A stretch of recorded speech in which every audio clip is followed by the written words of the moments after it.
All right. And we're getting ready to start. All right. So just getting everything set up. So hello everybody. Welcome. I'm going to be streaming some Guerrilla content today. So yeah, just getting started. Just on the dot right now. We're going to be going through some requests, web development stuff. We're going to be looking at scripting. We'll be looking at some HTML. Loads of cool things, basically. So, hello everybody. My name is Ferencigali. If you don't know me or have never heard of me, I am the lead technician from the School of Education at the University of Sheffield. So we're going to be doing some looking at some JavaScript, some HTML. We're going to be looking at some requests from the Guerrilla Facebook group. So we're going to be talking about things like online research methodology. We're going to chat about loads of different things, basically. So looking forward to kind of getting started. Hopefully everyone's having a good day and everyone's staying safe. Just loading up a couple of things in the background and getting ready to go. So I'm going to swap over to showing you my screen now. So yeah, these are the requests that we have that we're going to be looking at today. Welcome to everybody that's popping in, basically. Anyone that's turning up, anyone that's coming along, we're going to be looking at some Guerrilla scripting. So, what is Guerrilla? For people that don't really know. So, Guerrilla is a online kind of experimenting kind of platform where you can build all sorts of reaction time, behavioral, all sorts of different experimental designs and questionnaires as well. It is fairly easy to use. You don't actually need to know any code for it, but we're going to be looking at some of the things that do require actual coding. So we're going to be taking a look at some of the more advanced kind of properties. We're going to look at some of the more difficult things that people have requested. So Guerrilla has a very active kind of Facebook community. It's very, it's very good for helping each other out and everything.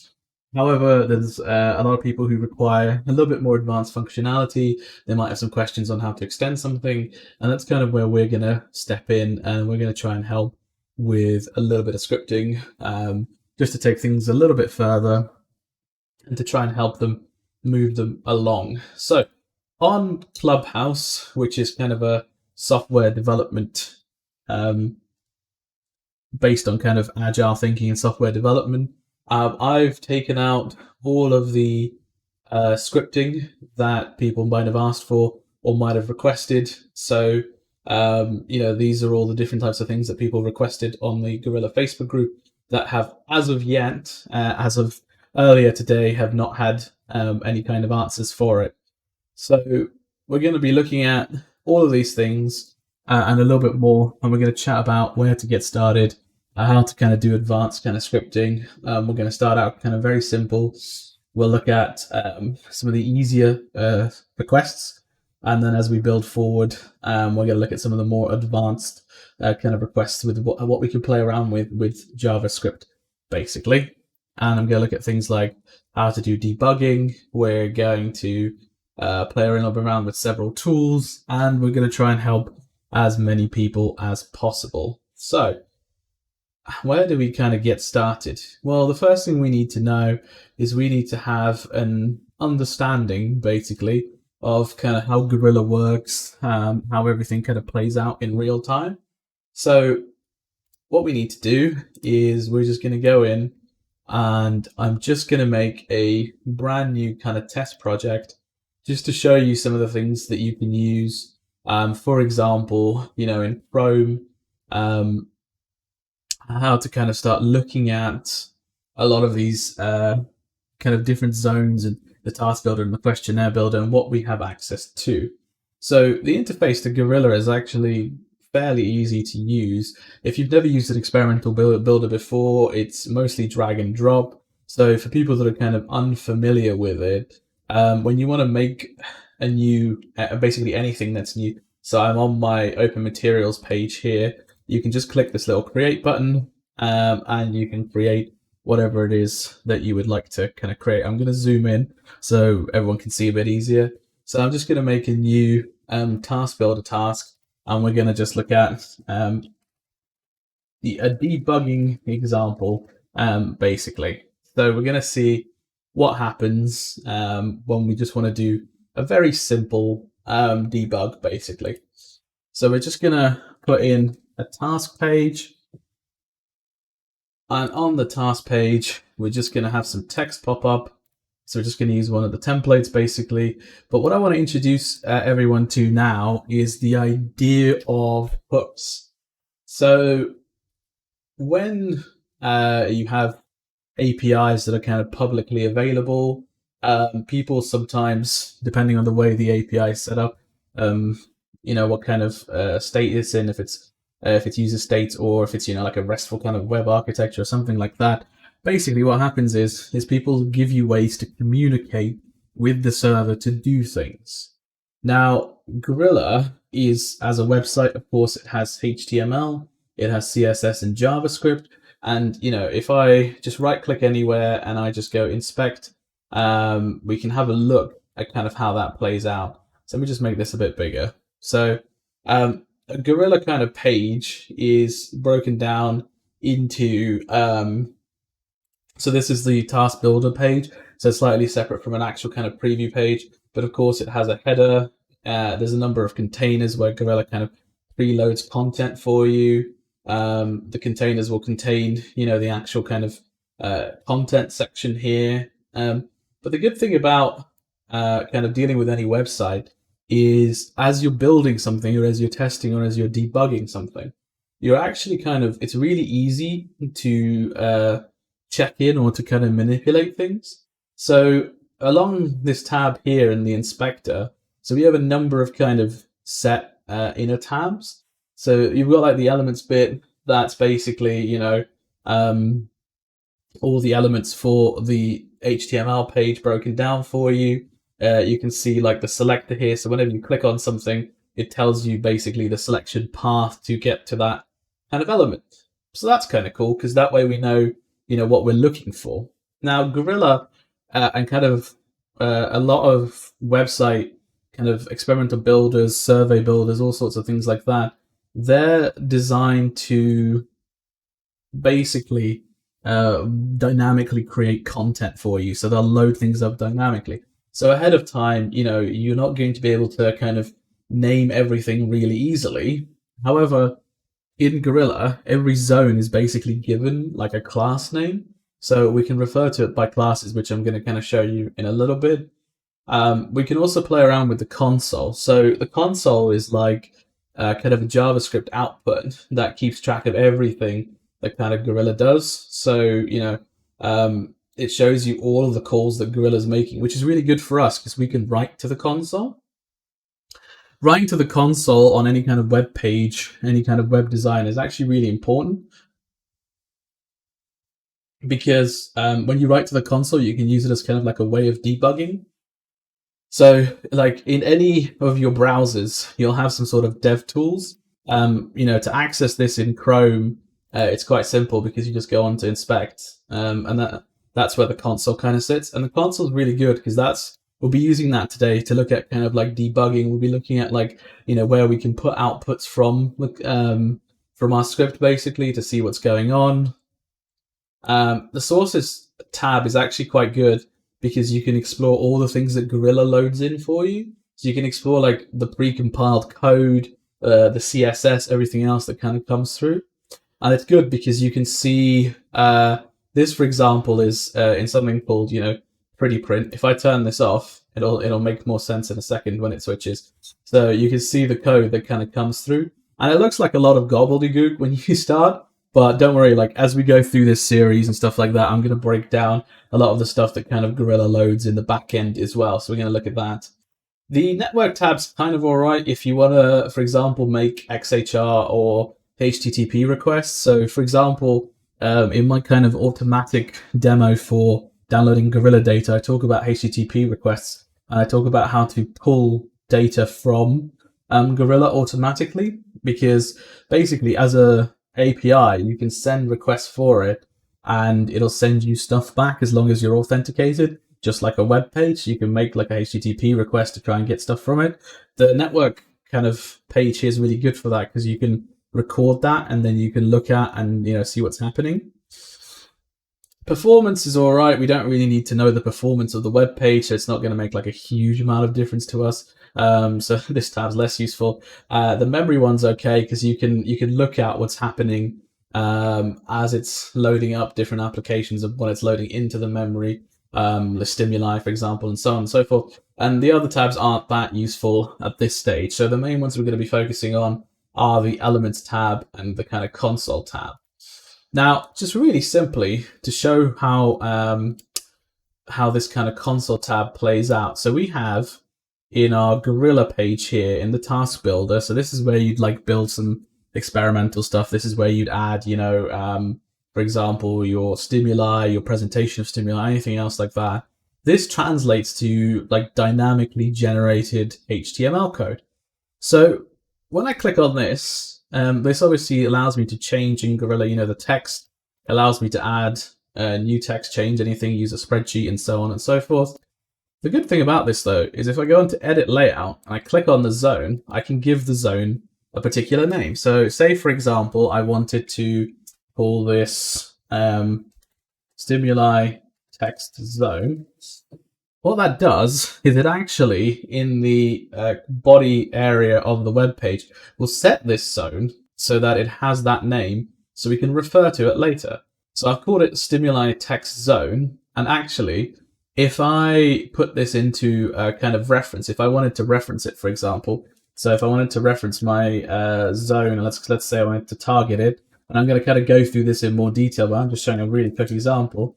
You could reference it by using a bit of jQuery, which is loaded into Gorilla, where you can call it like that, stimuli text zone.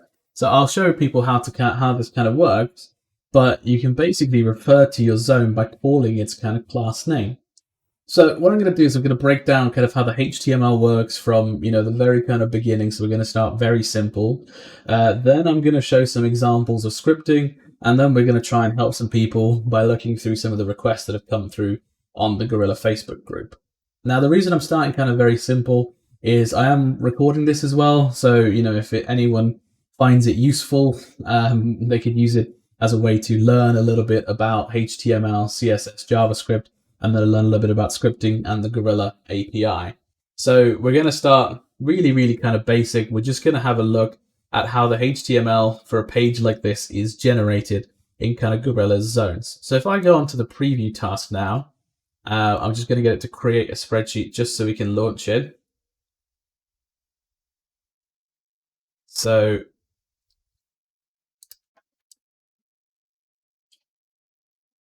just gonna relaunch the preview.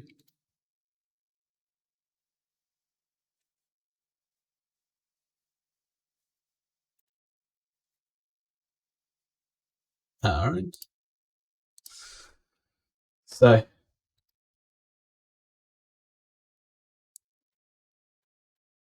going to take out my bit of code there.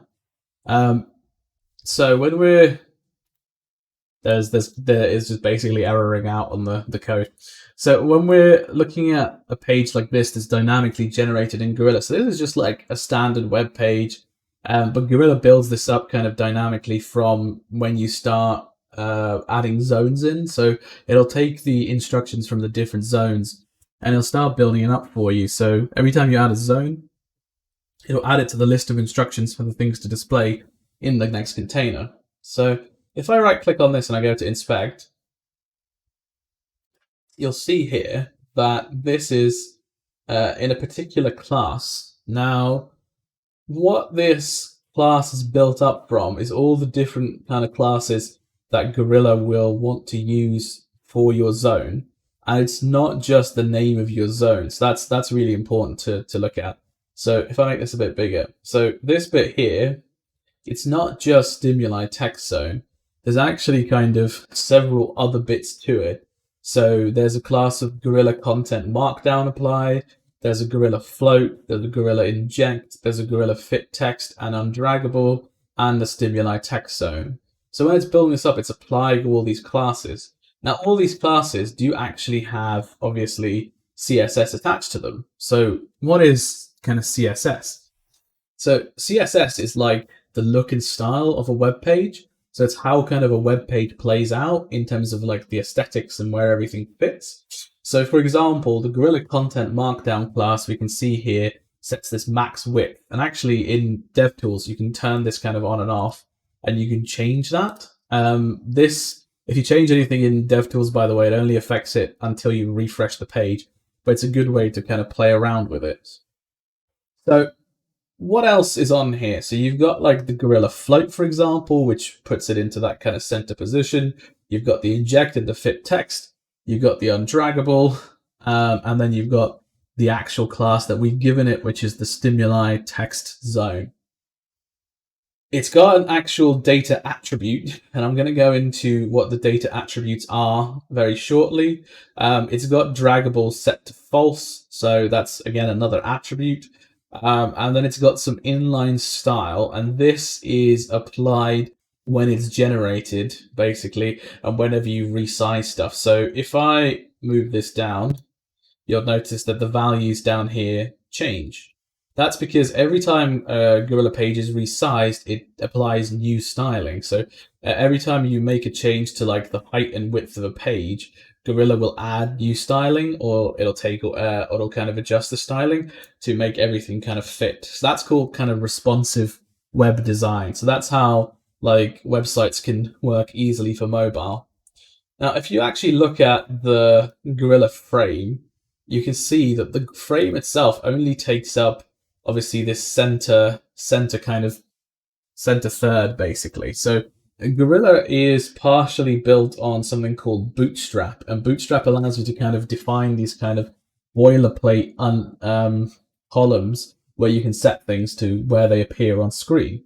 So as it's built on there, like Gorilla is built basically in that kind of center kind of column. Now, why is that? Well, when you're looking at resizing things, if you've got things that are towards the edge of the screen, if someone increases the screen or something happens to the screen, it very quickly kind of just can go off screen, especially with like absolute values, and then you lose it. Whereas if it's kind of contained in this central container, it's easier to, utilize the CSS in a way where even if something slips, it's not going to kind of go off screen. And it's also easier for mobiles or devices in portrait mode and so on and so forth. Because, for example, when you have like iPhones with the Retina displays, they basically count like every pixel as like 2 pixels almost in terms of the display. So it's much easier to just have this kind of center kind of column. So everything that you do in Gorilla sits inside this center kind of column. And we're actually going to play around with this later for one of the requests about making this full width. So that's one of the things we're going to be looking at. So that's kind of like how the web page is built. Now you'll notice that Gorilla kind of gives a random task code. So this HTTPS kind of gorilla.sc task in the URL is actually what's known as a endpoint. So it's an endpoint that's generated, and then it gives you it actually retrieves a particular task that you've set in the Gorilla kind of software. So it's going to the Gorilla kind of web server. It's requesting a particular blob with a particular bit of storage, and it's giving you this back as your task, basically. So whenever we get something, you always get like this random assortment of URLs and things like that at the end of your URL. So that's basically the retrieval process for your task. Now, looking at the kind of web page here, so again, we're just looking at this kind of element breakdown. So you've got this center column that's got your Gorilla kind of bits in from your zones. Everything is basically based on having a relative position for the main kind of Gorilla container, and then everything else is kind of offset from that. So they have this look ahead frame, which kind of fills everything up with the bits that you've requested in your zones. And as you kind of go down, so with HTML, everything is nested inside something else. So when you've got like a div here, and a div is just basically like a container in HTML, and we're going to look at that in a little bit. When you've got like a container like this, basically, inside it, you've got another one and another one, until you get down to like, the bits that you're interested in. So you can see as I'm moving along, Chrome will highlight. So this is our first heading in this particular class that contains our heading text, and this is the paragraph text. And this is actually inherited from the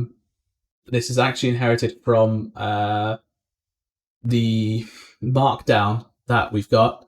So this is inherited from the Gorilla Markdown that kind of goes on during the session as it builds it up. So you can see, because it's got the Gorilla Markdown kind of class as well. So how do we get started kind of looking at building and scripting something? Well, the easiest thing we're going to kind of look at is how to change some text, because that's a really good way to kind of get started. So one of the important things about referencing something when you're scripting is to make sure that you have kind of like a live reference, so that you know what it is that you're talking about. So for example, if I wanted to change the text here, of course I could change it in a Gorilla zone, and I could change it by myself. But to show you kind of how this would work, what we're going to do is we're going to change the text, but we're going to use utilize script editor, and we're going to call this in the script editor. So how do we do that? So we know that our zone is called stimuli text zone. But how do we, I have to refresh the page because it doesn't refresh the code editor, basically. So how do we basically call it up? Well, let's say we wanted to call it when Gorilla loaded up the page itself, because we wanted it to be there the first time the page was loaded. Now, one of the things I'm going to show quickly is Gorilla's kind of hooks and Gorilla's kind of API. So we're going to start really kind of basic. So what is a hook? Well, I'm going to show you right now. So they're basically a way for you to plug in functionality. They get called at very specific points during the page load. So when would I call a hook? Well, there's a bunch of information here for you about when and why you would call a hook. But what kind of hooks are available, and when would you call them? Well, there's one that loads in when a new screen is loaded and it's ready to start. There's one that's executed when a screen finishes before it goes to the next one. There's one pre-processing the spreadsheet and post-processing the spreadsheet. And there's also one based on a screen redirect. So these are ones that obviously happen when the screens or the stimuli kind of do something. The isCorrect one goes when a response is marked as correct or incorrect. And a response has to be processed on screen for that. So we have to see like an actual response process for that. And then there's the on-zone bind one, which is a difficult one to use because you're going to have to add a bunch of stuff to it. So parameters that you basically have to call to make sure that they're there when you pass it to the function. So the one that we're just going to use is the on-screen start. So I'm just going to copy this basically. So in our little kind of debugging example, I'm just going to paste this in. Now, I'm just going to go through what these lines mean, because this is probably going to be brand new for a lot of people. So this is a bit of JavaScript here, where it's actually a bit of TypeScript-based JavaScript, but it's a bit of JavaScript. Let's just call it that for now. So what happens here is a function gets called when this kind of hook starts. So this Gorilla Task Builder kind of loads anything in for on-screen start when the on-screen start is called. And in this case, from the example, it tries to load up a bit of text, and it tries to put that text into a class called AnswerList. So for our purposes, we don't have an AnswerList class. So if you remember, we called our zone. So you remember we called our zone stimuli text zone. So that is what we would call it here. And then it would change the actual text when the page loads in to this bit of text here. How does it do that? Well, let's just have a quick look. So when you call this hook, you can see that you can define which kind of spreadsheet it loads from, which row it loads from, which row and everything like that.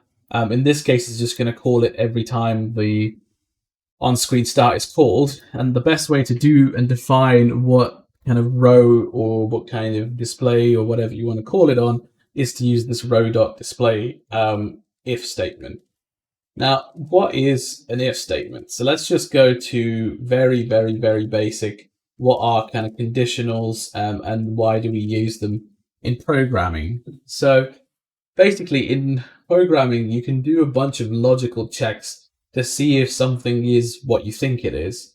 And when you test in programming, like does this equal this, does A equal B, for example, it's a good way to check, are you doing what you think you're doing? Are you where you think you are? If so, execute X, Y, Z. So in the case of this bit of code here, this is known as a conditional. So conditionals are basically statements that, if this happens, do this, else do this. So it's just basically a way of thinking kind of logically and hierarchically in terms of code. So this particular example from the Gorilla kind of hooks from the on-screen start is basically just asking us first if the row.display equals task. Now, where does this row.display actually come from? Well, when it loads in the row, it basically loads the whole row in from your spreadsheet as a JavaScript kind of object. So what comes in from your spreadsheet is this kind of row here, and you can access row.randomizeBlocks, row.randomizeChars, or row.display, or any of your columns in the script. So basically, we're just asking row.display. So we're asking this particular column, we're asking it if it equals task, then to do something else. Now, you might ask, why do we have two equal signs here? Why do we not just have one equal sign? Well, whenever you do something in programming, so if I wanted to do like var variable a, I put equals, and then I could put something in there, like a letter, for example, and that would be my first variable. Now, when I assign a variable, I would use a single equals mark, basically, or one of these. Why would I not use two?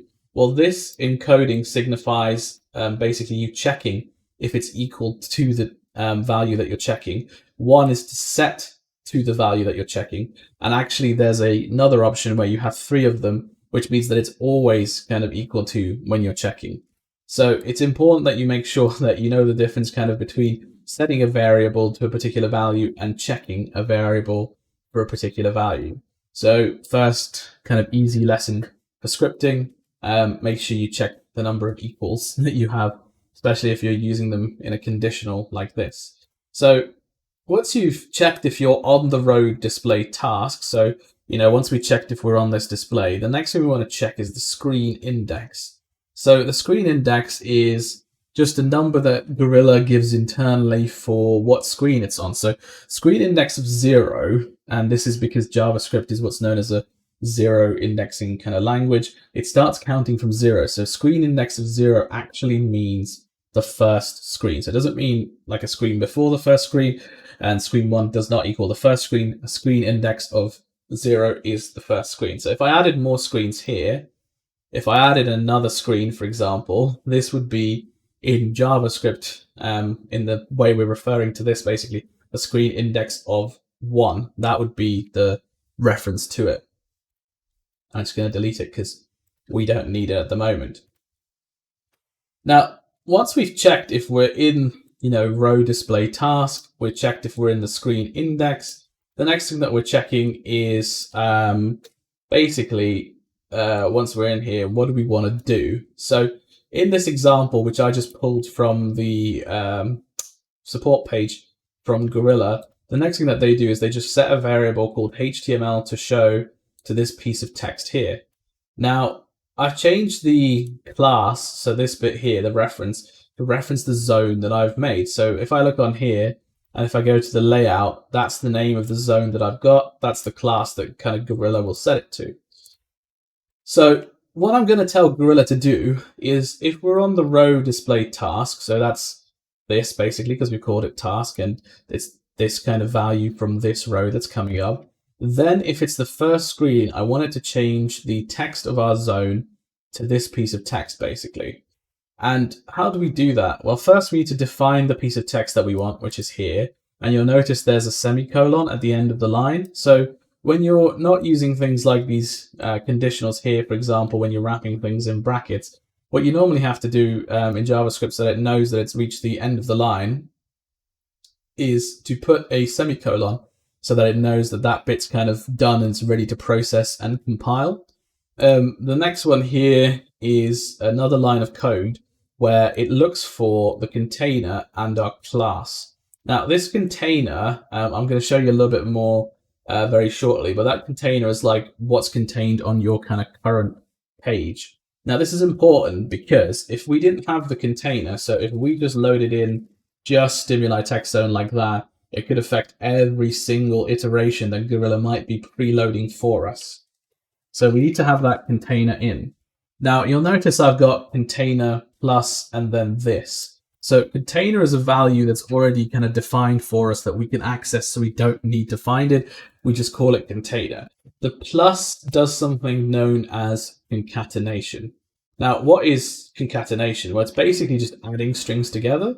So if, for example, I wanted to add two strings together, I could just do something like, well, I'm going to wrap it in brackets, something like this, for example, where I could just add two strings together like that. That's concatenation. So we'd add, if we were doing like, if we wanted to add two strings together, we'd be doing this basically. So just going back to my example of what a hook does and how a hook works. So we've got this kind of hook here that we're calling. So this happens on every screen start. We're looking for the task display. So in the spreadsheet, we've got the task display. We're looking for a screen index of 0. So that's the first screen here. So that's what we're looking for, because JavaScript starts counting from 0, not from 1. And then what we're going to be looking for is that zone that's called stimuli text zone. Now, you'll also notice that there's a space here. So if I take this space out, that might not work. And the reason that might not work, or the reason it definitely will not work, is because it needs a space when it's looking for a class. So you should have container plus, and then there should be a space before you call the class name. Now, the class name is just the zone name. So we're just referring to the zone name by using a period, so a dot, and then the class name that we assigned in the zone layout editor. So that's how we kind of find our bit of code on the web page that tells Gorilla, hey, this is the thing that we want to change. So what does this .html do? Well, when you call one of these zones in jQuery, you can actually use all sorts of kind of follow-on functions to call. So we could use, for example, if I wanted to change the CSS of that zone, I could call the same thing again, the stimuli text zone, but I could do something like .css. And I'll show you more examples of that a bit later. But there's all these kind of functions that you can apply. So you can have .parent, for example, and call that function, which will find the parent of the zone that you're looking for. And I'm going to go through parents and children and grandchildren, all that kind of stuff, and inheritance a little bit later in the stream. But all you need to know is that once you found the thing that you want by calling the class name, you can kind of do stuff to it. In this case, what we want to do is we want to set the HTML, so basically the text. We want to set the text to this variable HTML show.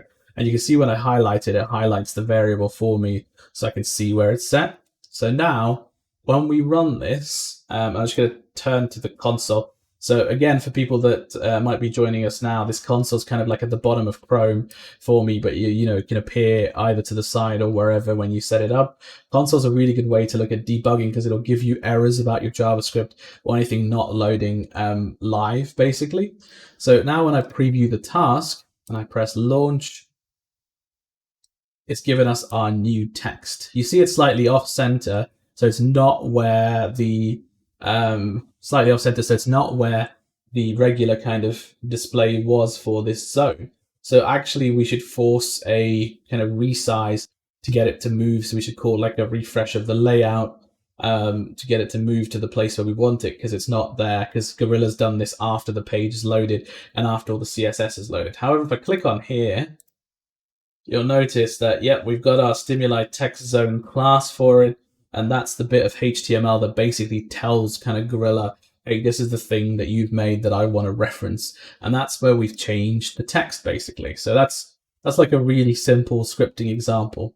Now, why is the console important when you're testing stuff? So how do we do kind of debugging, right? So Gorilla's a web service, we make requests to it. How can we get it to tell us if something has gone wrong or if we want to know something? Well, you can call a console.log statement in your code, which basically like prints something to the console, so you can check up to that point where you've gotten to.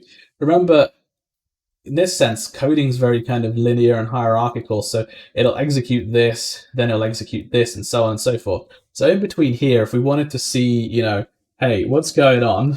And we could do console.log, and we could put in a statement that says, hey, you know, you made it this far, for example.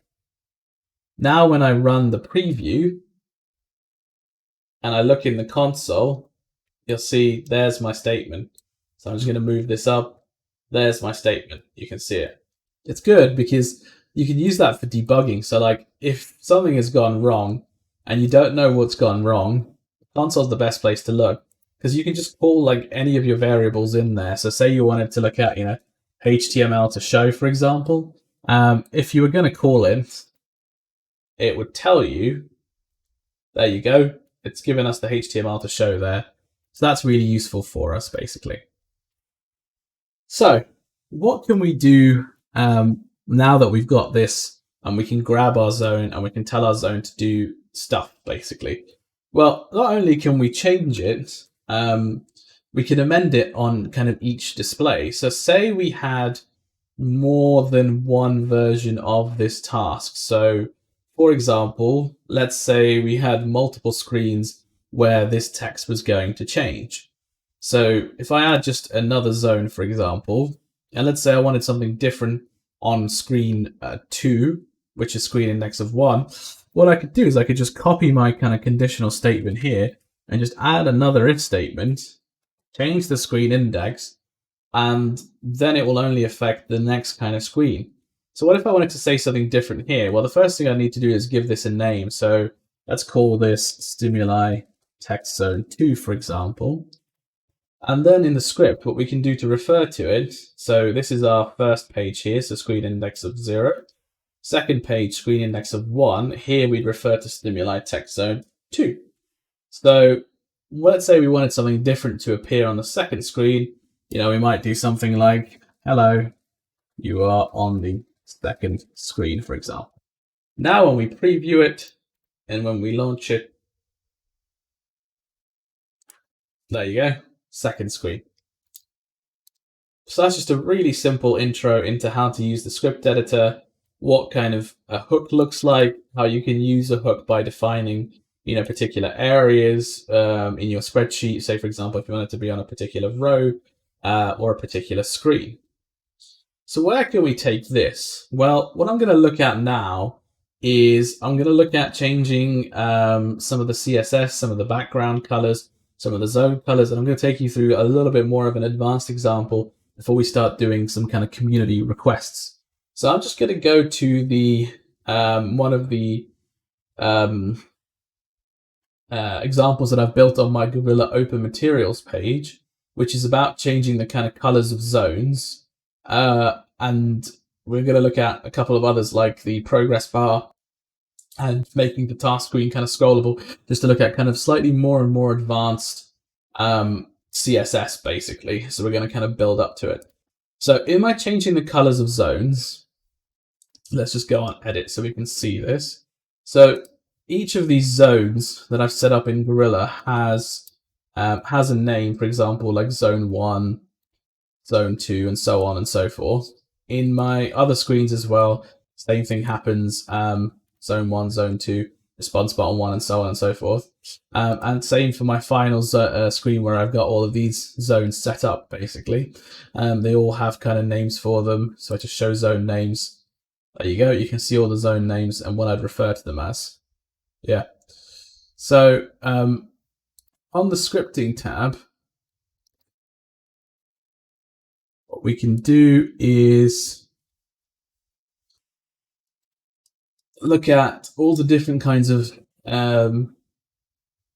displays and all the different kinds of zones that we have in each of them to see like how we would do something like change background color, how we change different things within an element, for example. So if you wanted to change like the text color for something as opposed to just changing the whole button, and this is where the idea of like children and parents kind of come into play. So I'm just going to show you a little bit about like what a child element looks like as opposed to what a parent element looks like. So if I show you here, for example, this element here is called the response button, Gorilla expand, response button, text, everything else like that. That encompasses everything. Inside there is our zone. So inside there is the zone where we've got zone 1. So it's actually sat inside what would be known as the parent, and this would be the child element. And then the text there is like a child of this child. So it's actually a grandchild of this kind of higher level element. So when you've got this higher level element here, it kind of just goes down and it cascades. And that's the idea of kind of like inheritance. So, this particular piece of text here is actually like the grandchild of this parent element. Now, when you're looking for different elements in, HTML or using jQuery, for example, you can refer to like the parent, the child, the sibling, and all sorts of stuff like that. So you can refer to any element, and then you can refer to kind of its family and all of its kind of lower or uppercase kind of inherited elements, basically. And that way you can do things to like the parent element that you can then copy onto the child or vice versa, for example, which is very important when you get to things like here. So, this like audio zone here, for example. So the primary play button, if I just expand it, there's actually, I've made that a light coral color, but I've made the actual button itself blue. So you can do things like that where you offset and you create kind of contrast. And that's really important when you're looking at something like CSS if you want to change like zones and if you want to be able to access them. So what are we going to get on to now? So now that I've kind of shown you how we can look at kind of the different elements, I've shown you how to access the console and everything else like that, what else can we do? Well, what we can do is, other than just accessing all this, we can kind of reflect the flow of logic in Gorilla. So what do I mean by that? Well, when like a screen finishes or when a response is checked, we can basically say, hey, look, a response is checked. Is it correct? And then we can kind of interrupt the logic there. So we can actually like say, hey, before you do anything else, check this, check that.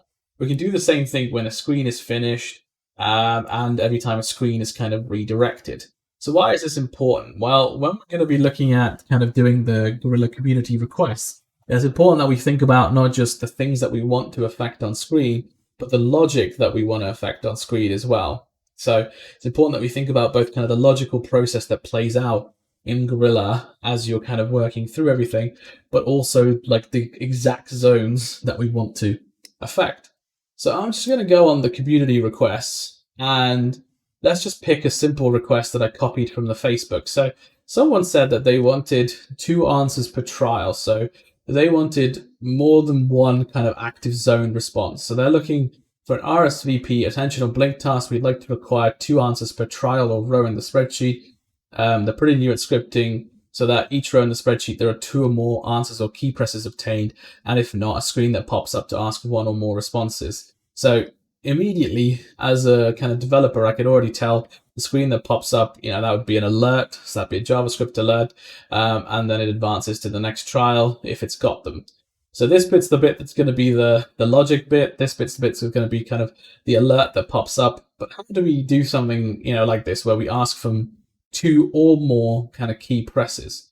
Well, we're going to break it down. We're going to have a go, and we're going to see what we can do. So what I'm going to do is I'm going to start a new project for this particular request. So I'm just going to go to my open page. So these are all the kind of open tasks that I've built to try and help people. So we're going to do a new task builder, and we're going to call it 2 answers per trial. Now, one of the things that I always point out to people who are starting scripting, who are starting to learn about web development, just generally programming, it's okay to look for things online. You're not going to know absolutely everything there is to know. So you'll see a fair bit of me Googling stuff, checking documentation, all sorts of stuff like that. That's, it's just part and parcel of development. You're not going to be able to know every single possible kind of reference, every class, every function, everything for every single language.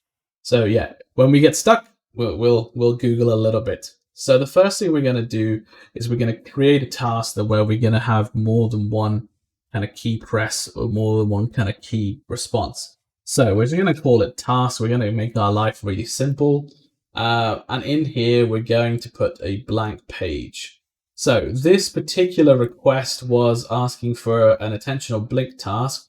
I'm not going to build a whole blink task, but what I'm going to do is require 2 answers per row or per trial.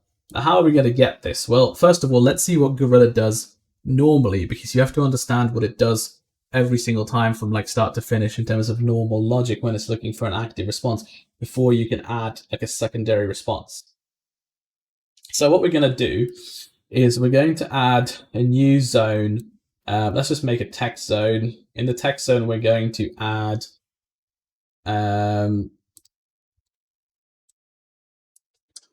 please press A and B, for example. So in a normal kind of setting, how does Gorilla check for a single response? Well, this is, as someone, working through a request like this is the first thing that I check, how does Gorilla understand like a single response, and how do we get from 1 response to 2? Well, let's just see how Gorilla understands a single kind of key press. Well, you can have a single key press like this by calling keyboard response single. Now, what kind of options does that give us? Well, if we scroll down, this is looking for if setting blah, blah, blah, and then we might say A, for example, that would be marked as, you can set it as whatever if it's correct or incorrect, for example. This particular zone, if you look it up in Gorilla's kind of support, so just going to show you because, support documentation is very important. So if you look at the keyboard response zone, it's what responds via keyboard to select a correct answer. Is to select a response or a correct answer from a set of responses. If you need 4 keyboard options, you can use 4 single response zones on a screen. Now, the thing about 4 keyboard options is if you add 4 of these, so I'm just going to show you. So for example, let's assume that I added another response zone. Let's say I added B this time. So I've already added A. Let me add B. So now we've got A and B, so we should be able to advance to the next screen based on either A or B. Just going to preview it just to make sure that we can. So if I press A, or if I press B, obviously nothing yet at the moment because there's an error loading web sources. So I'm just going to check.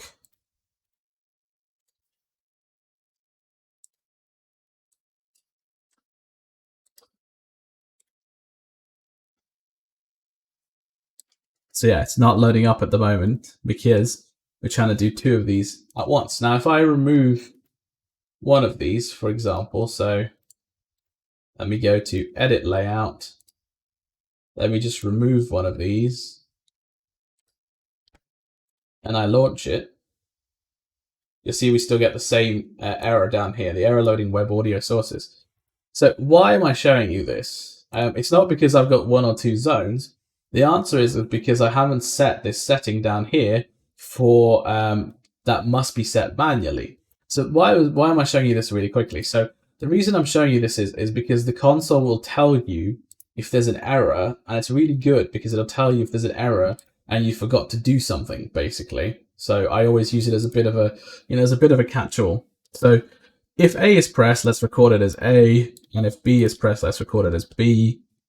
Now when we do the task, you should be able to press A or B to advance. There we go. We got A, and the same thing would happen if we press B. Now, this particular request is asking for 2 or more key presses rather than just one. So when we're looking at key presses, Gorilla kind of will process an individual kind of is correct response for each response if it's like an active zone.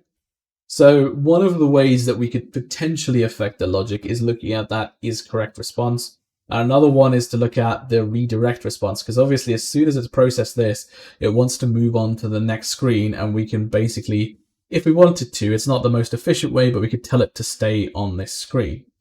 So how would we go from requiring one response to requiring both, essentially? Well, I just want to show you what happens at each stage, because this is like a good way to start understanding the logic before we dive a bit further. So in the hooks, if you recall, I'm just going to bring up the page on hooks again. There is a is correct response hook as well as a redirect hook.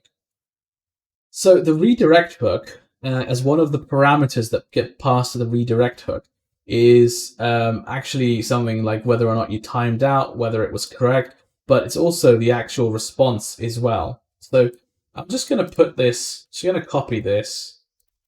I'm going to put it in. We're going to do, you know what, I'll copy the task version. So in this hook, what we're going to do is we're going to check if row.display is equal to task to see if we're on the task. We're going to open up our brackets there because that's how we wrap a conditional. Then we're going to do if screen index is equal to 0, so we are on the first screen. And then what we're going to do is we're going to check what the response is. So I'm just going to do a really simple console.log response. So that's like a straightforward, hey, just log whatever response before you move on to the next screen. So if I now go to preview task, and I now press say B, for example, you'll see that I've got a console is not defined error. And that's because we have a bit of a break here. So I'm just going to move the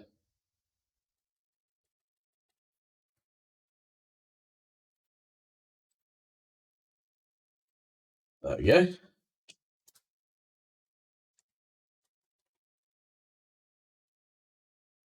Let me indent this properly.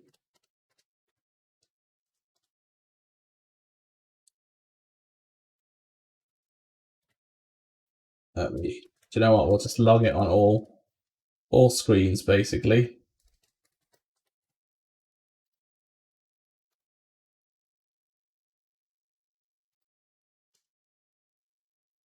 All right, still getting a console's not defined.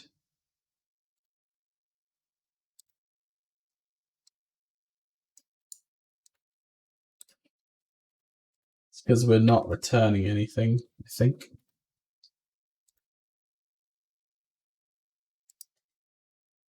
Nope. Let me just log it on the screen redirect. Sorry, screen finish. Make my life a bit easier. I'll just log it on the screen finish, basically.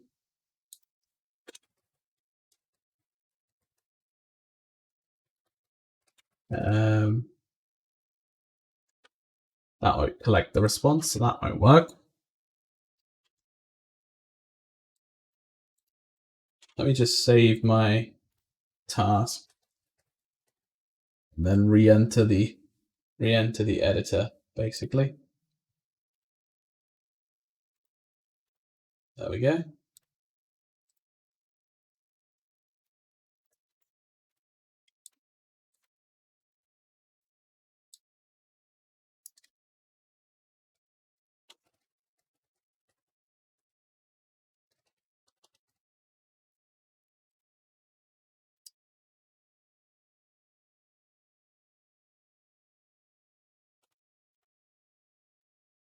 So what I'm trying to do now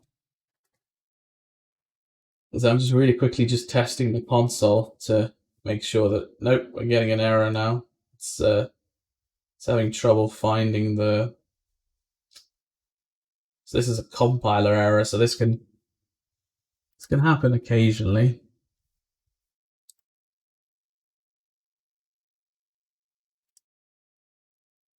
Yeah.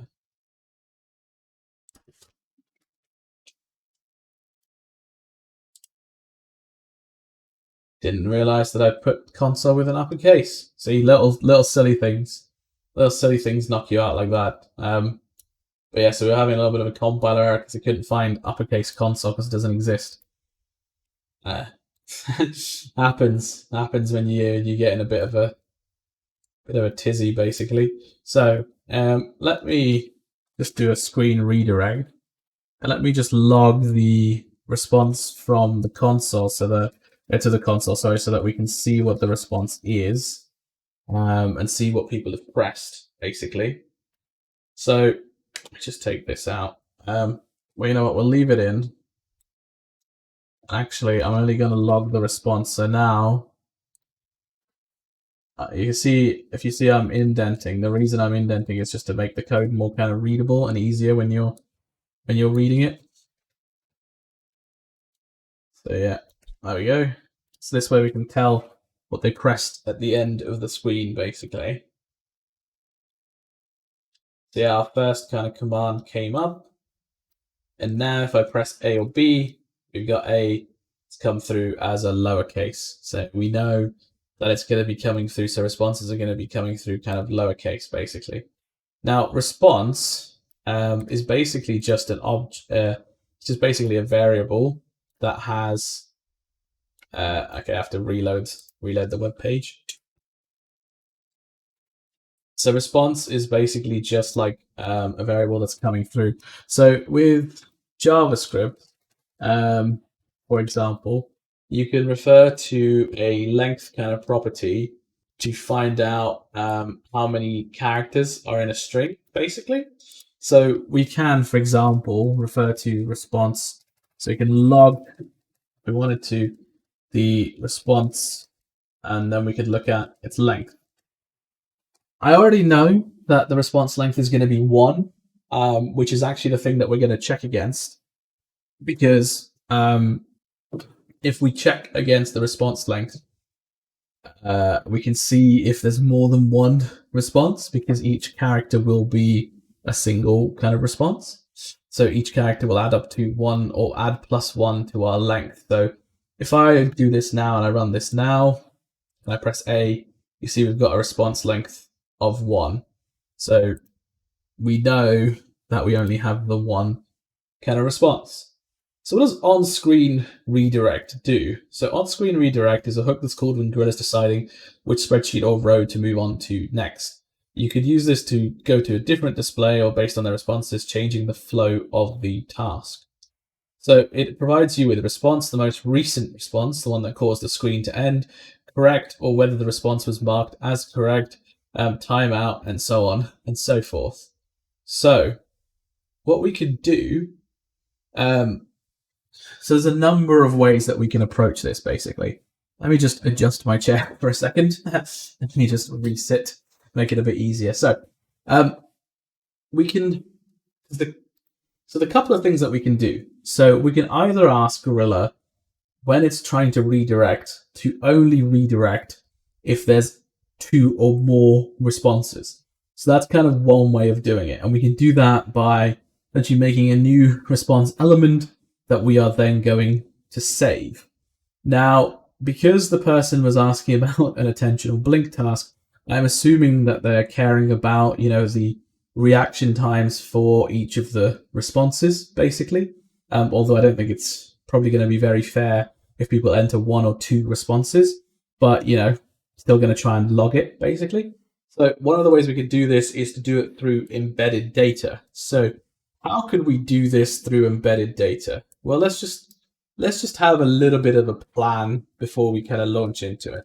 So what is embedded data? So embedded data in Gorilla is something that you can use where you can write to and store for the whole participant run. Now, this person that made the request didn't make it very clear if they just wanted it to be part of the task as like a training thing, if they wanted to save it or anything. So I'm just going to assume that they want this particular value saved. So what we're going to do is save both of the bits of data, and we're actually not going to save it to embedded data because I don't think they want to reuse it later in the experiment. We're going to save it to Gorilla's metrics. Now, metrics is the thing that you get when you download the data. So what we're going to do is we're going to save to metrics from Gorilla's basically scripting area so that we can save it and then recall it later. So we're going to use the Gorilla API for that. Now, the first thing that we actually need is like a thing to hold the answers in to check the answers. So what we're going to do is we're going to create something that allows us to hold those values in to see if there's more than one kind of response. So how do we do that? Well, we're going to create something called var. So that's how we create a variable in JavaScript. So we say var. We're going to create something called an answer holder. So this is just something that I'm naming it. You can name it whatever you want. Now, when you make a variable in JavaScript, there's something called scope. So scope is basically where the variable can be accessed from. So if, for example, I make a variable outside of the hook here, it will be accessible in all of the hooks, basically as a reference to whatever I initialize it as. So I can call it, in this particular hook, I call it in other hooks, or so on and so forth. What I'm going to do is I'm going to initialize it outside the hook. Now, what does initialize mean? Initialize literally means to set it up and start with an initial value so that it doesn't initialize as nothing. Because if it initializes as null or nothing, JavaScript will throw an error. So if we want to make a variable, one of the things we have to do is we basically have to set it up with some sort of value, even if that value is empty, basically, or null. So what I want this to be is I want this to be a array. Now, an array is kind of like, if you think about multiple cells in Excel, for example, that would be considered, for example, an array. It's like multiple elements that are held in sort of the same batch, the same container. So what I want to do is I want to make an empty container, and I can do that by making these kind of empty square brackets. So this is like an array. So this is, we're just going to initialize an empty array, and then we're going to add things to it, basically. So what do I want to happen? Well, the first thing that I want to happen is I want this empty array to be made empty each time the screen kind of restarts. Now, why do I want the array to be empty each time the screen restarts? Well, the reason that I want that to be empty is because I don't want previous versions of it kind of mucking up or screwing up any of the previous things that we've done. So what I'm going to do is at the start of the screen kind of being presented is I'm going to add something that basically wipes the array so that it sets it back for us to nothing, just in case we've accidentally left something in. So in the beginning of our task, again, we're referring to this on-screen start hook, basically. I'm just opening up the levels of the script so you can see better. So what we can do is just reset the array, so that's our answer holder, to nothing. Now, this will make sure that when the page is loaded up, we don't have a previous screen's responses in here. Now, how do we actually add responses to here? Well, what we can do is, and this is really simple, is we can get the response and we can put it into the array using kind of push statements, a push function, or any kind of other function that will put something into an array.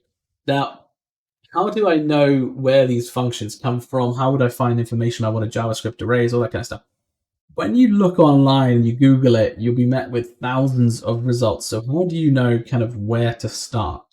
Well, I'll be talking about some good kind of courses to take for JavaScript later, more towards the end of the stream, hopefully if more people kind of turn up, and then I can let more people know about good courses to take for JavaScript.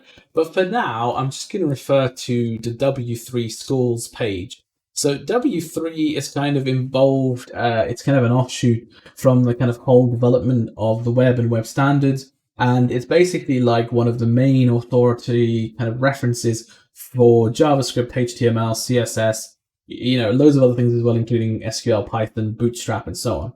So if I go to the JavaScript array page, you can see what kind of properties you can call from it. So we can call the dot constructor, we can call the length, so it tells us the number of elements, and we can call the prototype. So what that means is if I had an array, for example, so if I click try it yourself here, if I have an array like cars, for example, if I called cars.length, it would give me, if I took off the equals value, and I just called cars.length, and if I call this length of array, that length of array would then tell me the length of the cars array, basically.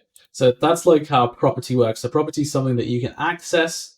You can kind of, in this case, you can set it, or you can get it to return the number of elements in an array. So we can either tell it to be a particular length, or we can get the particular length. That's the kind of return the properties. Now, what else can we do with it? Well, these are all the functions that you can call, so all the methods. For example, you can join two arrays, you can fill with a static value. There's all sorts of fun stuff like that. What we're going to do is we're going to add push, because push adds a new element to the end of the array and it returns the new length. And that's important for us because we want to know the new length. So we're going to use push basically, but there are other ones that we could use to add into the array. Push is kind of just like the easiest one, but you can add it to first or last position in an array. In this case, we're going to end it to the end of the array. So what does that mean? Well, if I have an array like this, if I have an array that's called like answer holder, what will normally happen, so in this case, the arrays are held by these square brackets, is when you push something, if there's already an element in, it'll add the element in at the end there like that, and then return the new length. If we then push something again, it'll do the same thing, so on and so forth. So what we can do with the push basically is we can add things to our answer array. So we can see if we can get more than one answer basically. So the logic that I'm trying to disrupt at the moment is, rather than getting it to redirect, what we're going to try first, just as an example, and I'll tell you why we're using the example in a second, is we're going to try and disrupt this kind of redirect to see if we can. So can we stop it from redirecting or going to a new page? So can we stop it, like, going off the page that we're currently on? So the first thing we're going to do is, for the answer holder, is we're going to push the response basically, and then we're going to add it to the array, and then we're going to see if we can stop the screen redirect from happening.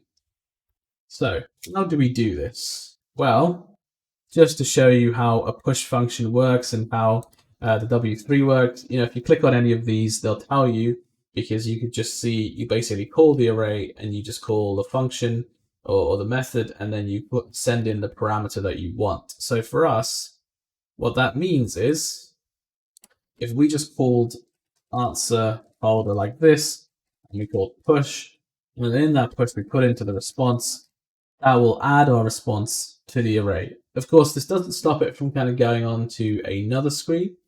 This just literally adds it into our array before it moves on to the next screen. Now, how do we get it to stop going to the next kind of row to, from refreshing or going anywhere, basically? Well, with the screen redirect, so if I go onto the screen redirect, there's a return function which basically tells it whether it is, so the screen redirect expects a return value which takes the form of an object. So the object that it needs is this, and this has three kind of properties that are set. So the new screen name, the new row index, and the new row index kind of relative. So if, for example, as we're working through this, so we're trying to think, how could we disrupt this logic? Can we stop the screen redirect? Well, that's an interesting question, because basically it's looking for this redirect to a new place. So can we send it back to the same place, or can we send it to, or can we tell it not to return anything? Now, if we return null, so it'll return, if we return null, that won't actually stop. So this is why I was talking about the screen redirect. It won't actually stop the screen from redirecting. Gorilla will just go on to, wherever it thinks the next task is by progressing normally. So we couldn't just return nothing, because that wouldn't help. Now, if we did an on-screen redirect, and we redirect it to the same page, well, then obviously we break the task and we'd have to get a new one, and then the whole screen reloads and everything, so that wouldn't work. So in terms of like redirecting, we wouldn't really be able to stop it, because once it's kind of started going, it's going to already be in the process of redirecting. So redirecting in this case, because I'm just showing you like how we would start to, if you were new to Gorilla, how you'd start to figure these kinds of things out. If we were redirecting, we couldn't really affect the redirect. So we'd have to affect something before we get to even the redirect stage. So what comes before the redirect? Well, the redirect is basically comes before the on-screen finish, but after the is correct kind of check. So the is correct check is like the first bit, I believe. So this comes before the on-screen redirect, because this will check what the response basically is. So rather than using the on-screen redirect, what we're going to do is we're going to swap this out for checking whether or not the response is actually correct. And then we're going to set that up in the task.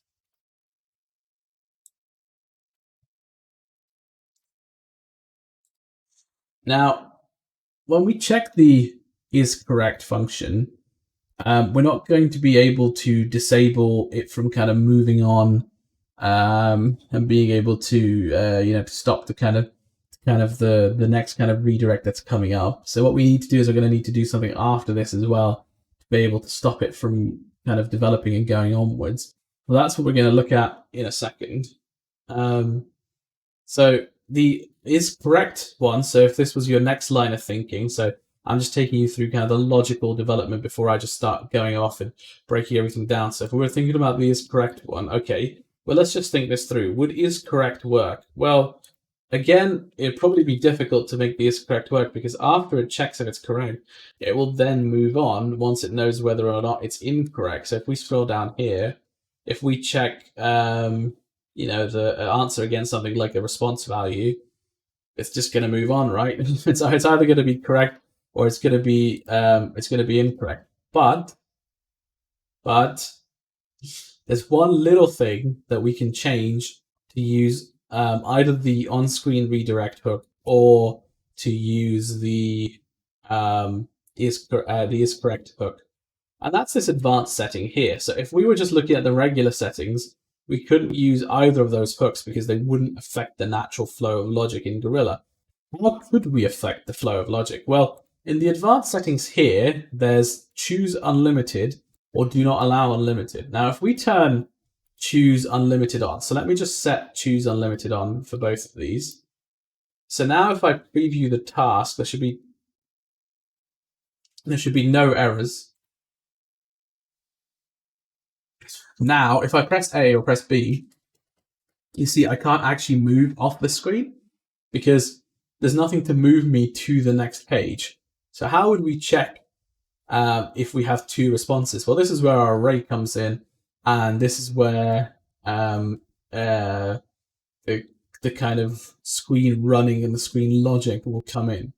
So if you disable, so this is the next line of thinking that I'm just basically showing.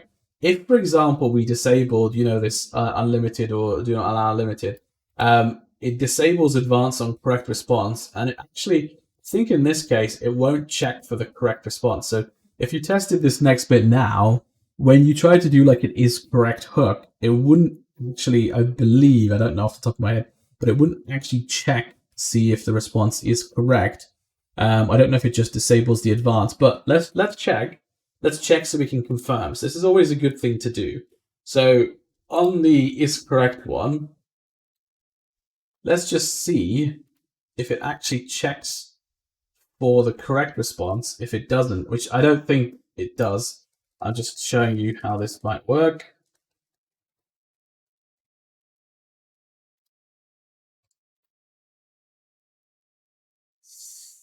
So if I press A, oh, it actually does. So it does actually check. All right, so it still checks if it's correct. So that's actually useful. So see, I checked something that I wasn't sure of, and actually it turns out that it does actually check the responses. So that's good because we can use the is correct checker. I just disabled the advanced part of the correct checker, so that's good.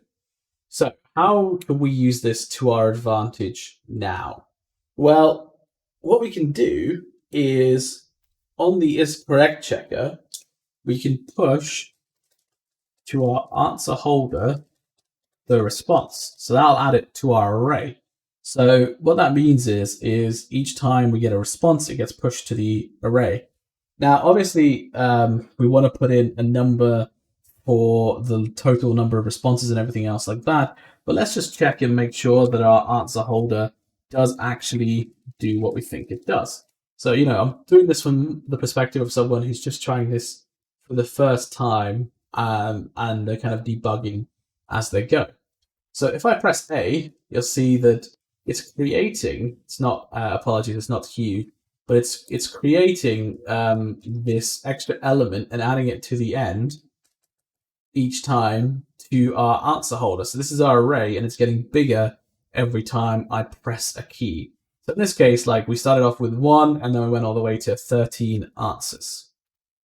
That's very cool. But how are we going to be able to call, how are we going to be able to say, when this is done, go to the next one?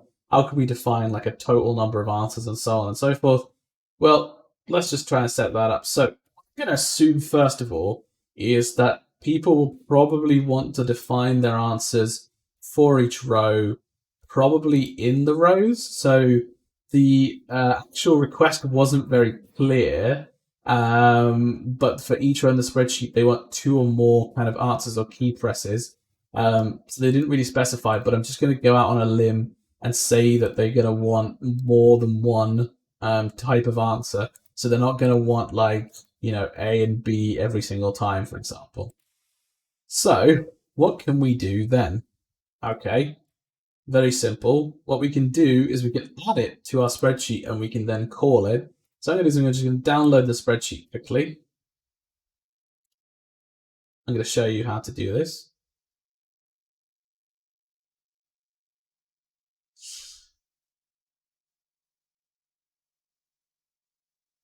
So we've got our columns from Gorilla that have come over, they've come in from the standardized kind of Gorilla view. How can we add more things that we want to use? Well, what we can do is we can really simply just add another column, and I'm going to zoom in so you can see. So we can add another column here called key response 1, and then we're going to do key response 2. So this way, for each trial, we can define different key responses. So if we were to run the task multiple times, we could do A and B, we could do B and C, C and D, and then B and E, for example. So what I'm going to do is I'm going to load this back up to Gorilla. So we're going to use this as a way to kind of check, basically. Going to load up to Gorilla. Now we've got key response 1, key response 2. So how can we refer to that in here in our scripting? So just like we can call row.display, we can call row.key response 1 and row.key response 2. So what we can do, and I'm just going to show you, is we can refer to it quite literally as row, because the row object is brought in here. So we can refer to it, and this is just a property. So key response 1. And what we're going to do is I'm just going to log it so we can see it for every single trial.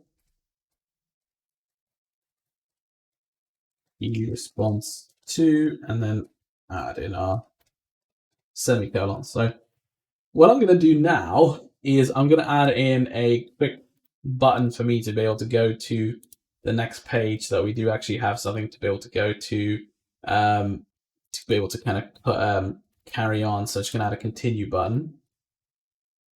And then I'm going to go to preview task. Okay, so we can see A has come up as the key response 1. That's good. There we go. It's working absolutely fine. A is key response 1, B is key response 2. It knows what to do. So now if I go to the next one, you can see it's B and C. If I go to the next one, it's D and D. So it knows what kind of keys it's looking for. Now, the one thing is if you have these kind of keyboard single zones, it's only going to be looking for those keys. So it's not going to be logging kind of anything else. So if I went onto a new page and, for example, if I was pressing D, or if I was pressing E, it wouldn't actually look for it. You'd have to preload onto the page all the kind of options that you're going to want. So, for example, because we have 4 that we care about, so we're going to add A, B, C, D, and obviously E, so we have 5. So we're going to add 5 of these. So we can do 5 keyboard response zones to check for these kind of single responses. Now you might be asking, why don't we use the multiple zone? Well, I'll get to that in a second as well. So we have A, B, let's do C, let's do D, let's make sure it's lowercase, and then let's do E. So now we have our 5 response zones. We know that we're going to be checking against them, basically. So that's one way of doing it, to check against each of the key presses. And this is okay if you wanted to check against, like, I don't know, 3, 4 kind of key presses or something like that. What if we wanted to check against, like, a whole string kind of response, basically? What I'm going to do is when I put this onto my open materials, I'm going to split this into 2 tasks just to make it easier for everyone. But what if we wanted to do like a whole string kind of response rather than just a single key press? Well, we could do that as well, because the keyboard response multi does exactly that. If I scroll down now, and it's got the same advanced setting where we can stop it. The problem is of course, with the multi kind of key presses. So if I go to, let me just talk to you about the keyboard multi-press. So this is why it's always good to look at the documentation. So the keyboard multi-zone is when you want customers to respond via the keyboard to select the correct answer between 2 different options. So for example, if you need 4 keyboard options, use 2 keyboard responses on a multiple screen. So, if a key is pressed, then do something, and if another key is pressed, do something as well. And you can do the allow unlimited kind of responses. So you can get 2 keyboard response options rather than 1 with one of these. So these are slightly more efficient, but you're still not getting a whole kind of text string response with the multiple kind of key presses. So what I'm going to do is, for this particular request, is I'm going to break this up into, because it's an attentional blink task, they're not going to be asking for full kind of string answers, but I'll make 2 copies for my open materials. I'll make one that's filling out 2 different text zones, so text entry zones. I'm going to make 2 keyboard ones as well. So in this case, the text that I have here no longer applies. So I'm going to remove this multi-zone, and then I'm going to change the text up here. So please press A, B, B, C, C, D, and D, E, for example. So obviously we change this on every single trial. We're just waiting to kind of test to make sure that everything works now. I want to make sure that all of them are set to the allow unlimited responses. They are. And now when we preview them, we should be able to see multiple responses. So, yep, we're getting everything. It's absolutely fine. It's coming through. Now, what do we want to do here? So the next stage is we want to check to see if we have 2 responses, and if we have 2 responses, to set something that then does the kind of screen redirect or forces Gorilla to kind of go to the next screen. So how do we check if there's a certain number of answers that we've gone past? Well, what I'm going to do at the top is put the answers number of answers required, and we're going to set that up here. And I'm going to put some helpful comments afterwards to help people here, so that when we put this on open materials, other people can use it. But in this case, the number of answers required that we're going to be looking for is 2. So when we've reached 2 responses, what we're going to want to do is just have a check to see, okay, have we actually reached 2 responses? So I'm going to make a new variable here, and rather than using an array, now I'm going to use something known as a Boolean. So Boolean is just like a logical yes or no. So what we're going to do is make a Boolean, and we're just going to do reached answers, and we're going to make it false. Now, I just want to show you something. So if I did this inside this is correct hook, every time this was called, this would be set to false. What I do want to do is I want to check each time it's called if it's false, and if not, to then do something else. But I don't want to declare the scope at this level because I want to be able to use it elsewhere. So I'm just going to put it up here.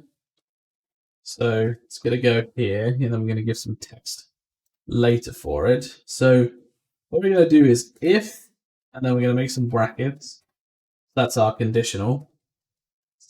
So inside these brackets, what we're going to do is we're going to check if answer holder.length, that's that property, is equal to 2. So this will fire exactly on 2. And then this is where we would do, where we'd set answers reached, for example, to true. And then we could use that as a check elsewhere. But in this case, I'm going to set it to true, but I'm just going to say, you do a console log, reached 2 answers. So this is how, again, I'm doing this from the perspective of like a novice kind of working through this. So I'm not doing it the way I do it exactly straight away. I'm just showing you how we would work step by step as people were discovering things. Of course, I'm just a bit less googly because I don't have to check every single kind of JavaScript call. But this would be the next thing that you might try. So you might try, hey, when it reaches a length of 2, just let me know, basically. And let's just see if it works. So we have an A, then we have an A. There you go. We have reached 2 answers. Now, if we do it again, you see it doesn't pop up again because it only does it exactly when it's 2. So in this case, we've reached the total number of answers that we need. Now, how do we check if they're correct for our purposes? And how do we check if people can move on? Well, the original request didn't ask about them being correct. It just asked for 2 or more responses. So in this case, we're going to ignore the is correct part, basically. So in actual fact, I'm doing this for another open materials task, so I can spread this out to show people how to check against responses in a spreadsheet rather than checking against responses in the task builder. So I'm going to use this to make this a multi kind of example. But in this case, we don't actually need to know whether or not these are correct. I'm assuming that the person who made this request would like to know if the answers aren't correct. So what we're going to do is we're going to kind of cheat a little bit in terms of recording whether or not they're correct based on if both are correct. But that wasn't made explicitly clear in the request. So we're just kind of going to go off based off assumptions here. So now that we know when the length has reached 2, we don't actually need this console log statement anymore. What I'm going to do is I'm just going to add some comments in so that other people who use the script know what's happening. So I'm just going to add some text in at the top. So this was created by Prince Gali from the University of Sheffield, just to put that up there, based on a Gorilla Facebook group request, so that people know where it came from. So this is an empty array that will hold our answers, check against, this value sets the number. Oh, excuse me. This value sets the number of got a alert from my Lux. Lux kind of sets my screen slightly more and more. Takes out the blue and sets more and more yellow and warm tones, basically to reduce the strain on my eyes from programming. So as it gets closer to my wake up time, it's going to keep going kind of more and more yellower for me. But that won't change, obviously, the stream, so don't worry about it. It just gives me an alert every so often. So this value sets the number of answers that you require before moving on. This value is a Boolean, a logical yes, no, that checks whether to move on. So that's cool. So now we know the total number of answers they need. We have an answer holder. We know about the reaching answers. We can clear the answer holder on every kind of start. So put some information there. So this is a Gorilla hook. For more information on hooks, please refer to the support site. I get a lot of questions if I don't put that in, so I just put that in. This hook just clears our answer holder on every task page with a screen of 0. I always put this in so people know as well. So, you know, check if we're on display equals task. Check if we're on first screen. JavaScript starts counting from 0. That's important because I always get questions about, like, when I share these kind of scripts with people, it's like, why did you put 0? And obviously people aren't watching the stream or they're not watching kind of anything work through it, kind of the logic or anything behind it. So it's important that, you know, we explain this so that other people who are using the script, who are newer to the script, can use it. So that's why it's important to put comments in. And especially for yourself when you return later, comments are very helpful in explaining what you did. So what we're doing now is, now we've got our answer holder array. So, you know, this resets our answer holder array to 0. Well, not to 0, but to empty for every trial. So we put that comment in. Now we've got the is correct checker as well. So we'll just put this as a second hook.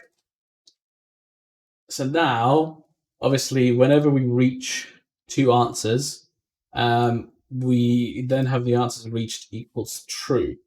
Now, what we need to do is we need to make sure that sets back to false as well, because we don't want that being triggered on every kind of new screen start. So we're just going to put in something to reset our Boolean check as well. So Boolean, remember, is just a logical yes, no. So reached answers is equal to false. So we set that back when we restart our screen. So this is us just, anytime Gorilla calls our task screen and Gorilla calls our first screen in the task, we're just going to set reached answers to 0, and we're going to set the array to empty. And that's good because, oh, I put this the wrong way around, so that's the wrong value. So reached answers, there we go. Yep, there we go. So that's now when we hit the 2 length, basically, then we get that. Now what we want to do is, rather than having this here so people have to like change this value, we want them to just kind of change this kind of globally scoped variable here. So I don't want people kind of messing around with the rest of the script. So rather than having kind of a set value here, what I'm just going to do is change it to this variable, basically, so that people change it at the top of the script rather than having to go into it. Number of answers required. So now what it's going to do is, if the length of our answer holder is equal to the number of answers required, then it's going to be able to set this to true. And we can check this out by doing a console log again, because we can do, hey, you reached the required answers. So I'll put it into our Chrome console. So remember, we want 2 responses. So, you know, in this case, we want 1 response, 2 response, and then there you go, it's into our console at the bottom there. So it's worked, it's checked against 2, basically. Now, how do we do an alert if there's less than kind of 2 answers? for example. So what we want to do is we want to check to see if there's a less than 2 answers before we, or whatever number of answers we want, before we redirect. So Gorilla has a number of ways of kind of going to the kind of next trial. One of them is, of course, the on-screen kind of redirect hook. What we want to do is we want to be able to use an alert. Now, the alert comes up on screen as like something that pops up, so it basically comes up. The other option is to present something on screen to the participants that's not like a pop-up, that's actually on screen as well, although Gorilla does use alerts in some cases. I don't believe on the participant end, I believe it's just on for the developer end here. When you click on stuff, it'll bring up an alert for you. It's not for the participant end, but in this case, it might be the most efficient method. The person that made this request didn't really make it clear how they wanted the alert to be shown. So I'm just going to show you how to make alerts in JavaScript. So if you remember, I was talking about the W3 schools stuff earlier. So the reason that's really good is because you can go up and search anything there, like alerts, for example. So it has a bunch of tutorials for how to learn JavaScript, everything like that, and it shows you kind of where to start from all the way to what can happen. But if you just search for, on Google, for example, so if I search for JavaScript alerts, you can get the pop-up boxes that we can use, so the window.alert or just alert, and then get that. So what we want is we want to define some kind of alert text. So we'll put this value defines your alert text. Var alert text. So we'll say you have not reached the required number of responses for proceeding.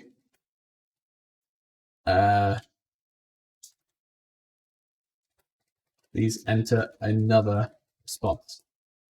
Now, the person who made this request said that each row in the spreadsheet that you need 2 key presses, and if not, a screen that pops up to ask for one more, and after obtaining advance to the next trial.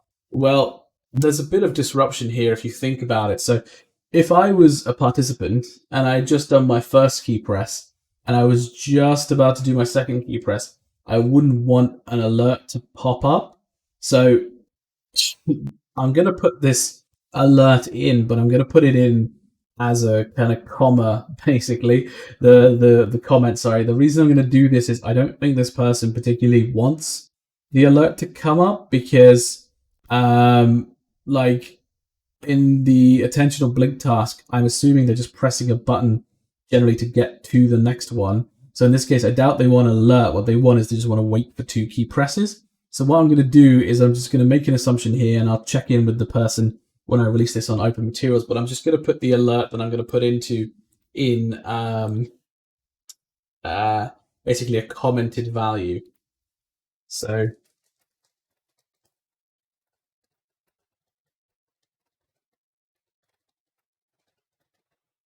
this is the value that basically gets shown to participants when the alert is run. So if, for example,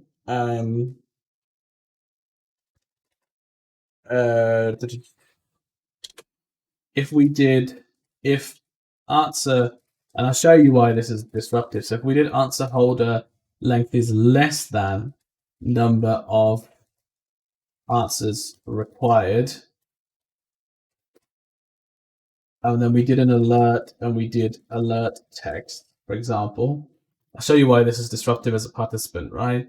Because say I pressed this, you'd get the alert there even before you're pressing your next one. So that would disrupt your reaction times. So that would not be, that would not be a good way to do that, basically. So this, I don't think the person who asked for this request actually wants. And this is the problem with using these requests, right? So unless I ask everybody like tons of information about their request, I'm not really sure what they want or how they want it, or what they or how they want to deal with the kind of actual logic of it. And I don't have time to ask everybody for their requests. So I do have to make some level of assumptions when I'm doing these. So what we can do is basically, I'm just going to comment this out as a whole block, and I'll put a note here. If you want to show alert when less than number required, uncomment this. So that's basically now taking this out of commission. So what this person, I guess, really wants is to define two key presses, basically, and check them as well. I'm guessing for whether or not they're kind of correct. Now, how do we check if something is correct? Well, if I go back to my hooks, basically, you'll see the is correct, and then it returns a property called new correct, which take the value, Boolean value of true or false. So how do we check from the spreadsheet? Well, when we push the response, we can do a check. So we can do if, we're going to make an empty if statement. So we can check if response is equal to keyboard response 1 or keyboard response is equal to keyboard response 2. So what does this little kind of standing symbol mean here? Well, when you look at kind of if or and statements, you know, kind of like when you're searching a library for different kinds of like journal articles or things like that, what we can do is we can do like an and statement. So we can ask it to do something like that, where it's like and, or we can do something like this, where it's an or statement.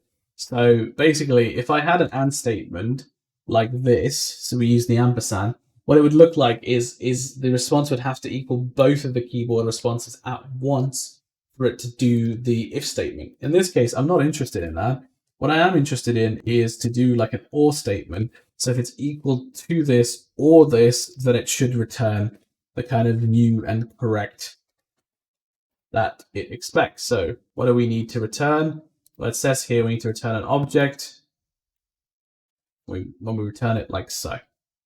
Now, once you do a return statement, it doesn't actually, so once you do a return statement, it doesn't actually then go on to kind of, execute the rest. So we would have that kind of last sequentially. So we would have that after everything else, basically. Now, the important thing to remember is that Gorilla can only set one or, basically one response per try. So what we'd be doing is we'd be setting, if they type A or B, for example, we'd be setting it to true here. Now, we don't want to check against just the individual responses, so this would work if we didn't care about whether or not they got both correct. What we need to do is check like all elements of our array, basically. So what we can do is basically call the array, iterate through the array, and then check to make sure that they are correct, and then put the correct on for the whole trial, basically, if they got both of the responses correct. So what we can do is so we can actually do this inside the checked for the length, basically. So what I'll do is I'm going to move this after this, just in case someone uses the alert. So what we can do is inside this is we can check to see the elements of the array. So we can iterate kind of through an array,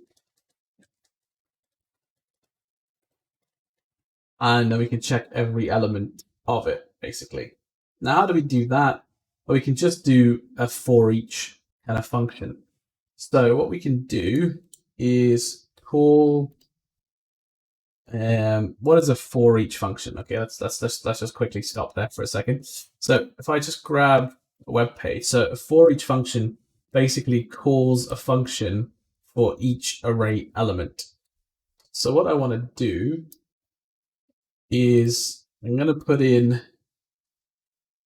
answer folder dot for each. So we're going to call this, and we're going to call a function that is called check elements for correct.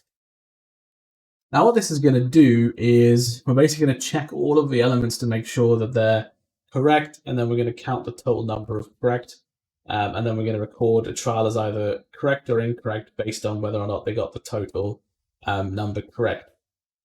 So again, this is something that the person who wrote the request didn't define, so we're just going to have to assume that they would want to record it as correct if both were correct, but they can probably do this in data software afterwards like SPSS or R, so they probably don't need me to do this for them. So what we can do is, for the answer holder, we can run this check each element is correct. Now, where can we define this function? Well, this function has to be accessible, so we're going to put it at the top. So this function checks your answers if all of them are correct based on the column keys provided. The trial will be marked as correct. So what we can then define a function. Now, a function is basically like something that we can call where it does something with something else. So what we can do is call this function, and the function has to have a name. So obviously we called it check elements for correct. And then what we can do is we can give it things that we can pass it. So we can pass it, for example, in this case, we want to pass it the value, we pass it the index, and we want to pass it the array. And this is just something you'll pick up from practicing or from learning kind of JavaScript online. And then what we want to do is test the value against our two values that we have for the row, basically. So we would take the row's value and then we would check it against that. Now this function will get called inside here, so it'll be checking inside here, so the row will be defined for us. If we ran it anywhere else, the row might not be defined and we wouldn't be able to kind of check it, basically. So that's why it's important that you think about scope and where things are called and so on and so forth. So in this case, what we want is we want to know if it matches either our first or second column. So what we're going to do is make two booleans. So check if matches columns. So we're going to make var column 1 answer equals false, var column 2 answer is equal to false. So this way we have basically two booleans that we can check against that we can kind of reset as well. So we can do that here. Column 1 answer is false, column 2 answer is equal to false. So what we've got now is two values that get set to false at the beginning of every trial, and we can basically put them to true once we've got, like, you know, the answers that we're looking for. So if, and then we're going to do value, that's the value that's being passed to the for each function, is equal to row dot keyboard response, 1, or value is equal to row dot response 2. Then what we can do is set, you know, either one to true or false, but in this case we wouldn't be able to tell which one it was, right? So if we did it this way, you couldn't tell. So what we want to do, actually, we want to split these up into two conditionals. So what we want to do is return column 1 answer and set it to true, and save if the value is equal to key response 2. We want to set it to column 1, column 2 answer equal to false. So this way we can check against, like, the two different answers and make sure that, you know, we get the ones that are correct. Now what I'm going to do is I'm just going to do a little console log statement here that just basically records whether or not we've got it correct or not. I just want to see how this plays out. Remember, I'm doing this as if I was like brand new, so this is kind of the types of steps that you'd be taking, and I'm kind of just showing you the logic. But tomorrow we're going to go into the more advanced kind of logic. So now when I press A, for example, or when I press B, it will give us the kind of Boolean value. Now you might come up with an error like this, where it doesn't understand the concept of row because we're not passing it the row object. So this is my next thing that I'm going to get onto. So nothing that you might want to pass it, of course, so it understands is actually the row object itself, and we would have to pass it. So row already kind of comes through here. You don't have to put the any. So if I now preview the task,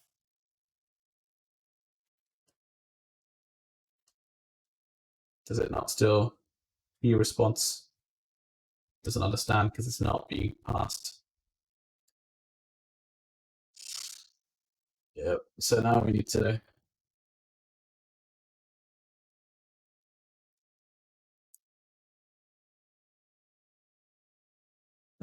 pass it. So I'm just going to remove the index and the array just to make it easier.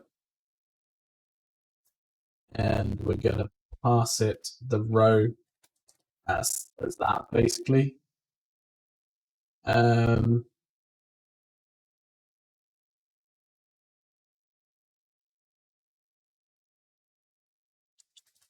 No, I don't think that'll work because then it won't understand the row coming in.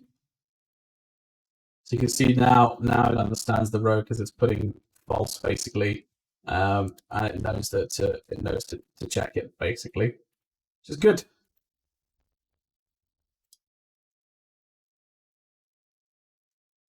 So we've achieved this kind of level where we're checking against the answers. So that's the kind of next stage. And then what we're going to need to do is stop the screen redirect and work from there, basically. But it's now approaching kind of 10 o'clock. So I might start kind of just talking a little bit about, I'll return to finish this in a second, then I'm going to publish this as an open materials one. I'm going to add the screen response, redirect in and publish it. But what I do is just talk a little bit about where you can start learning some of this stuff from JavaScript, for Gorilla and all that kind of stuff, just to give people an idea. So I mentioned W3 schools already. So that's one really good place to start going through. So they have a bunch of really good tutorials where you can kind of try stuff out. And when you click on stuff, you can change it. So, if you want to change this text, so new text, for example, whatever, and when you run it, it will do it live in what's known as kind of a REPL loop. So it does it live for you, so you can kind of play around with it when you press buttons and stuff like that. It's really good because you can learn everything that you need to know. It is a little bit unstructured though, because obviously you can look through objects, definitions, and properties and methods and stuff, and how to access and construct stuff. But this is all like a bit overwhelming for the first time you see it. So what's really useful is to learn it in kind of a structured way where you go through tiered examples. So, this is good if you're one of those people who just likes reading like the manual and you like reading everything that can happen. But for example, if you wanted to do if you wanted to do like an actual course, Free Code Camp is very good. So Free Code Camp is literally what it says on the tin. It's free. It's really good because people that have used it have got onto kind of tech jobs as well. But JavaScript is like a really common. This is web dev, but basically, you can go through everything, and you can do it using like an actual example, like an advent calendar. This one, does it in 24 days. You can learn about promises and asyncs, 20 minutes, variables, a beginner's guide, saving time, functional programming, accessible web, so all this kind of stuff. Like, it's really good because like each of these courses is really useful because when you go onto it and you're kind of a new person, so if you're like a beginner's guide, one for example, these guides are really simple because it explains what like a variable is. It explains kind of scope, the var kind of keyword, the reassignment, the kind of console logging, the what you do when you don't declare an initial value, talking about scope and how to find like what levels of scope there are and how to access variables. Basically, these are really good kind of starter tutorials. That's one place. You can find a bunch of free stuff on places like Udemy or Coursera, so they're always really good. YouTube is a great place for learning. I'll just show you some Udemy courses that are really good that you can kind of start to do yourself. And not all of them, are worth it. So if anyone wants to talk about, which JavaScript courses are, worth the time and the kind of money, if you want to buy a course, let me know and I can kind of point you towards which ones are useful. I've taken a couple of these, not all of them, but I've taken a couple of them. Treehouse is a good one if you want to do like a subscription-based stuff. So Treehouse coding. So Treehouse is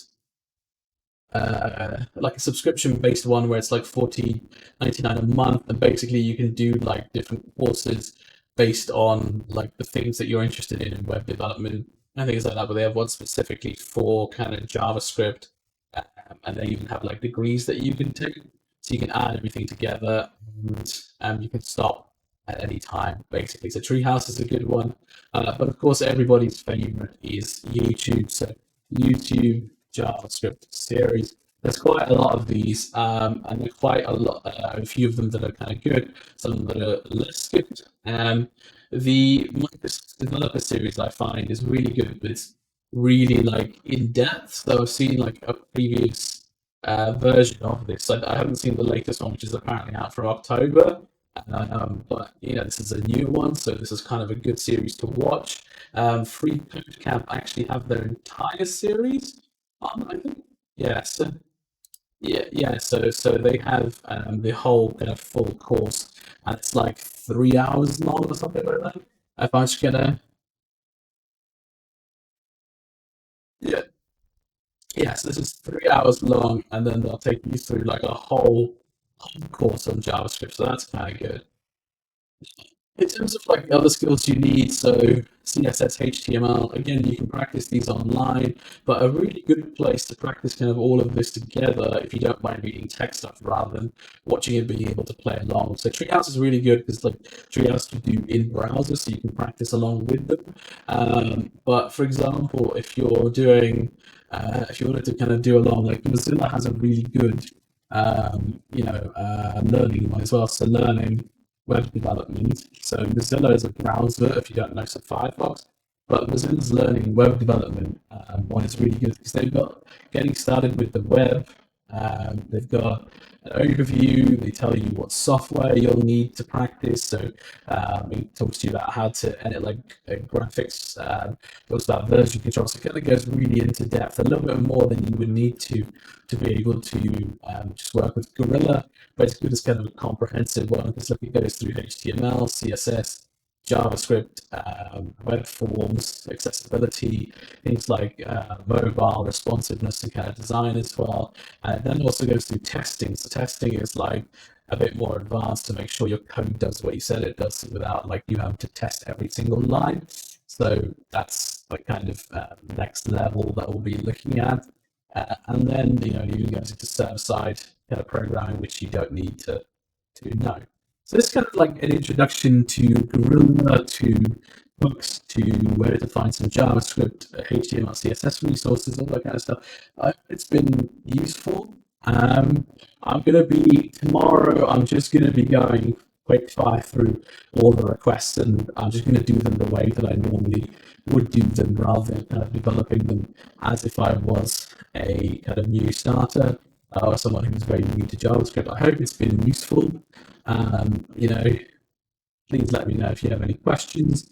I'm probably going to clip a lot of this for YouTube to make it easier and quicker, and then we'll be going from there. But tomorrow's stream, I'm just going to be going through all the requests really quickly and doing them the way that I normally would, rather than kind of like breaking down and trying to do it from the perspective of a new user. Hopefully you've enjoyed this. If you popped in and out, thank you very much. And I'll see you all tomorrow, where we'll be going through all 16 requests after this one's done, because I publish it to open materials tonight. We'll go through all 16 requests tomorrow, and then we're just going to kind of batter through them as quickly as possible. So thank you for watching, and I'll see you next time as well. Bye.